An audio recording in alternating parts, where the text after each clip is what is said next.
La prière est une arme secrète pour neutraliser le diable et pour recevoir du Père céleste. Matthieu chapitre 26, verset 40.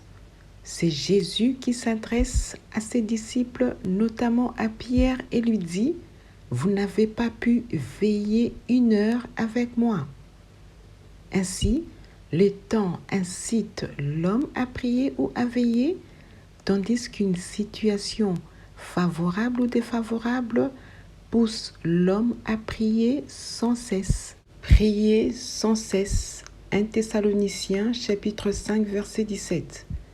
Prier sans cesse est comme croire en Dieu en tout temps, car une personne qui croit en Dieu en tout temps est une personne qui prie sans cesse.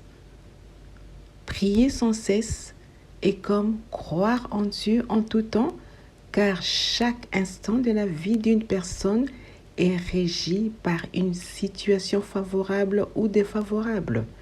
Ainsi, une personne qui croit en Dieu ne cessera point de prier, soit pour le remercier ou soit pour demander à Dieu de lui accorder sa faveur. La prière est une arme secrète car il est écrit dans Matthieu chapitre 6 verset 6 « Mais quand tu pries, entre dans ta chambre, ferme la porte et prie ton Père qui est là dans le lieu secret et ton Père qui voit dans le secret te le rendra. » La chambre est un lieu de prière comme Gethsémani était la chambre de Jésus où il était entré et fermé la porte en se séparant de ses disciples afin de passer un temps dans la prière avec son Père. Une porte qui reste toujours fermée à tout individu qui veut visiter Gethsémani, la chambre de Jésus.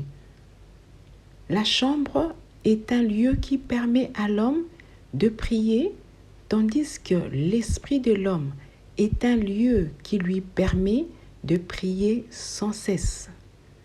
Sur la croix, Jésus était dans une situation défavorable qui lui a permis de prier sans cesse jusqu'à ce qu'il ait rendu l'esprit à son Père après avoir dit « Tout est accompli ».